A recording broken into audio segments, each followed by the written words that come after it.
media, including here, have been covering the presidential race quite a bit. Some attention to the Senate race as well, where there is a possibility that power will change hands from the Republicans to the Democrats. Not a lot of coverage of the national trends in the House races these days, but our next guest has been following those House races pretty closely, and we're going to talk about that a little bit now. Simone Pathé is a politics reporter for CQ Roll Call, covering congressional campaigns and Congress in general, and CQ Roll Call has done a write-up of the 10 most vulnerable House members. So, Simone, thanks for joining us. Thanks for having me. So, as we go in, you guys have been following the 10 most vulnerable races since early July, and now we've got more Federal Election Commission reports and so on. Overall, what's your sense of, I guess, the congressional races overall, and then these most vulnerable seats? Yeah, so it's still a really tough landscape for Democrats. If they're going to take back control of the House, they would need to net 30 seats. That's a really tall order for them to achieve at this point, even with Donald Trump at the top of the ticket. Trump, as the Republican nominee, has opened up quite a few districts to them that they had not had in play before. But if you remember, that happened relatively late this winter and spring, and so Democrats' opportunity to recruit candidates in a lot of districts that could have been competitive actually passed before Trump became the nominee. That's because states have their own filing deadlines for when candidates can get in a race. Oh, that's really interesting. So, in a sense, it was a matter of the Democrats not fielding, I don't want to say a farm team because it seems deprecating, but not fielding candidates early enough because they didn't realize how significant the opportunity might be. That's actually quite interesting. I think they may have also assumed that the redistricting that a lot of the Republican legislatures did after the 2010 census, what some might call gerrymandering, but that the redistricting made it too steep for them to consider some of these races, and Trump put them into play. Is that a fair statement? Yes, that is fair. There's a lot of districts in Illinois, in Ohio, for example, where, as you said, they didn't realize in time that they could potentially be in play. And we don't know. I mean, if they had candidates in those districts now, it's tough to say that some of these deeply red districts really would be competitive. But in other places where those filing deadlines had not passed, you have seen Democrats in Washington fielding candidates in places like Kansas, a suburban district there, in Minnesota, a suburban district there. These are places with high concentrations of highly educated voters whom Democrats think will be turned off by having Donald Trump at the top of the ticket. Yeah, it's really interesting to consider that. Now, I wonder if that, and I assume you don't have data on this yet, but I wonder, with the race tightening in some of those states and even appearing to turn in more favorably to Trump in, let's say, a state like Ohio, I wonder whether that would still be the case. I guess probably too early to tell, right? I think it is too early to tell. I think in the case of these vulnerable members, most all of them Republican freshmen who are representing districts that have traditionally gone Democratic at the presidential year, the question will be, to what extent can they overperform Donald Trump in these districts? Can they create enough division between themselves and the top of the ticket? And the onus is on Democrats, too. To what extent can they persuasively tie these incumbents to Donald Trump, a lot of whom are running on their own ticket, they're running their own race, and so it's not necessarily as easy as just saying that they are both Republicans. Right. And we're talking with Simone Pathé, a political reporter for CQ Roll Call. Be also interesting, just on a gut level, I'd be curious to know what your sense is, whether this is about people being turned off to the Republican Party because Trump's at the top of it, or maybe just that the Republican, some reliable Republican voters in the past just won't feel like showing up, a turnout issue. Yeah, it's definitely some of both, and that's certainly a concern for these down-ballot Republicans who do find themselves in increasingly tough situations, or tougher situations than they thought they would be in some of these traditionally red districts. They need to mobilize voters. They can't afford to have their traditional supporters stay home just because they don't want to cast a vote for that top of the ticket race. And I wonder to what extent, and I'm thinking out loud a little bit here, but I wonder to what extent, we've been hearing something about some congressional Democrats have been frustrated because they feel that Hillary Clinton's campaign is reaching out to Republicans and seeking Republican voters, seeking endorsements from leading Republican national security experts and so on. And the sense that I've heard is that they're concerned that because she's doing that, that will diminish this, what you might call the Trump effect, that will in effect help down ballot Republicans, or at least minimize the damaging effect of a Trump at the top of the ticket. What are your thoughts about that?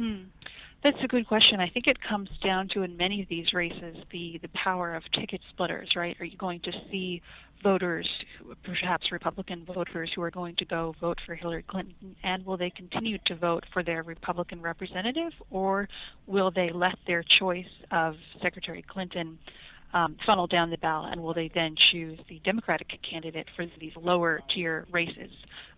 Traditionally, split ticket voting has become less common than it was in the past. Folks tend to just vote a straight party more and more. So I think that's a question that remains to be seen, and we probably won't really know until very late in the game polling, if not after the election. Yeah, you're absolutely right. And again, we're talking with Simone Pathé of CQ Roll Call. As politics has become more polarized, we're seeing less of that split ticket voting. And in this case, it's not as if voters are likely to have enormous enthusiasm for one candidate over another. It seems, looking at the preference and the favorability ratings, it seems almost as if a race of who you feel more negatively about than who you feel more positively about at the top of the ticket. Or is that an unfair characterization on my part? No, I think you're right. That's certainly true. These two presidential candidates are really historically unpopular by any measure. And again, bringing it down to these down ballot candidates, it's not just Republicans who are running away from their nominee. You have Democrats, too, who are trying to distance themselves from Hillary Clinton. They know that she's unpopular, and they're trying to leave the door open to reaching out to independents, to reaching out to Democrats who are not so enthused about her, and certainly to reaching out to Republicans who might oppose Trump but might not be fully on board with Clinton either. It's so interesting. So let's talk a little bit about, granted that it's unlikely that the House is going to change hands this year, or at least that's a very ambitious goal for the Democrats. Mm-hmm. Let's look at some of these seats that are in play. Let's talk about some of the individual candidates. You mentioned David Jolly. He ran for the Senate, Republican in the 13th District of Florida. How's he doing? He is not doing very well. So this is a seat that was redistricted this past year, and it became a lot more Democratic. The fundamentals of the district are now safe for Democrats. So, I mean, ordinarily, just that on its own would put a Republican like him in a precarious position. Combine that with the fact that he spent much of the year running for the Senate, so he was not campaigning necessarily for re-election in his House district, plus the fact that he has pledged not to solicit contributions for his race. His fundraising is certainly going to be lackluster compared to that of a former governor, Charlie Crist, who's now running as a Democrat. And on top of that, another layer is that he has had rather tenuous relations with the National Republican Congressional Committee, which is, of course, the House Republicans' campaign arm here in Washington, D.C. They met out a lot of money to these candidates, helped them run television ads, helped them with support for running their campaign. Jolly essentially does not have a relationship with the NRCC right now, which is not where you want to be if you're at the top of this most vulnerable list. No, one wouldn't think so. But they have the money tree that they can move closer or further away. And also in Florida, we've got Carlos Curbelo in the 26th district, and he's trying to offset exactly the effect we've been talking about. He says he won't vote for Trump, but his district is has become slightly more Democratic. So is he going to make it, you think? What's your guess? That's a good question. So we just had a late August primary here in Florida, and the Democrats did not get the candidate they wanted. It was a contest between Annette Taddeo, whom the Democratic Congressional Campaign Committee had backed, over former Rep. Joe Garcia, who, as you might recall, in the past few days has had some gaffes of his own talking about Hillary Clinton. So this race, I think, it's certainly a toss-up. It will be one that comes down to the wire, but Curbelo is getting props from a lot of members of his own party, a lot of Republican consultants, who say he's really doing everything he needs to do to win this district in terms of maintaining a moderate voting record.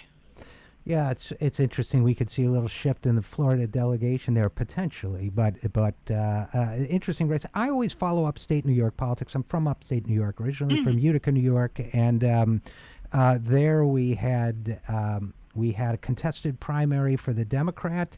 Colleen Deacon, I believe is her name. She won it. But you're saying that's another district that could flip and go Democratic, go to Colleen Deacon because the incumbent is a Republican? That's right. This is another district where the Republican is doing a really good job, like Carlos Curbelo. John Katko is trying to maintain his stance as a rather moderate Republican for this district. The problem for him really lies in the fundamentals of the district. It is not a district that has traditionally been favorable to Republicans. Obama won this district strongly 2 times, and so that in a presidential year, looking at highly anticipated increased Democratic turnout would not bode well for someone like John Katko. Yeah, and I think that's a great point. I think that's likely to happen. You also mentioned from New York Lee Zeldin, who is a Republican. The first district, I'm not sure what geography exactly that covers. But so this is an area of Staten Island, I believe, and I think Long Island. And this is one of those districts where Trump could have less of a drag on a Republican incumbent than he could in some other places with a younger, more diverse population. As we've seen, Trump has traditionally done well in more working class, blue-collar areas of the country. Now, is that a 3-way race? Is there a working families? Is he running against 2 or just the Democrat, Anna Throne Holst? Do you know? As far as I know, the Democrat is his main competition here. Yeah.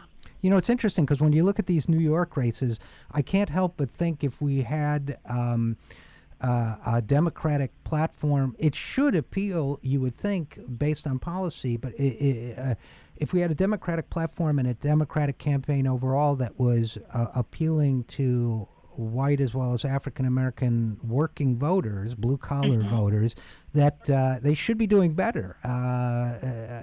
Just as a closing thought, do you think that some of these campaigns, I'm thinking of these 2 New York seats, for example, Syracuse, working class town, Long Island, a lot of working class voters there, I would think, depending on where on Long Island. Do you think the Democrats are missing an opportunity to appeal to these voters? You know, I think it depends what their message is, and I think especially when you're talking about House races, it's highly district-specific, right? In some of these places, social issues are always going to have somewhat more of a draw, or Second Amendment issues are going to have more of a persuasive draw for voters. And then it depends on the likability of the candidate and the ability of the candidate to resonate in the district. In Maine's 2nd District, for example, you have 2 candidates on paper, neither of whom would really fit the district. Bruce Poliquin is the incumbent. He is a native Mainer, but he's a former Wall Street guy. So on paper, he does not really fit this huge rural district that's known for lobstering and logging. Right. On the Democratic side, you have a former state senator who grew up out of state and has a fairly liberal legislative record. Again, on paper, she probably wouldn't fit the district either. So in that contest, I think it would probably more come down to who do voters like better, especially in a state like Maine that's known for ticket splitting, and who do they think gets them.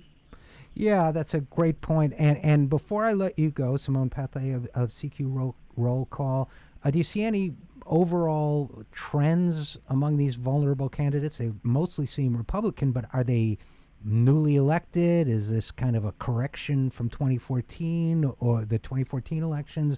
Or is there, do you sense any underlying forces, or does it tend to be what you just said, and district specific and candidate specific?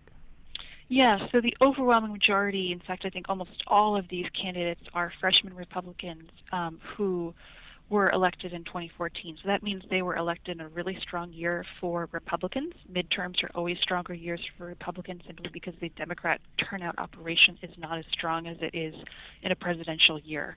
So I think the broader trend here is you're seeing the difference between an off year and a presidential year. These Republicans were able to slide in and capture districts that have gone blue in a presidential year. So the fact that they're vulnerable is really a reflection of the fact that this is now an on-year, an election year for the president. Very interesting. Okay, well, this is great reporting and great analysis.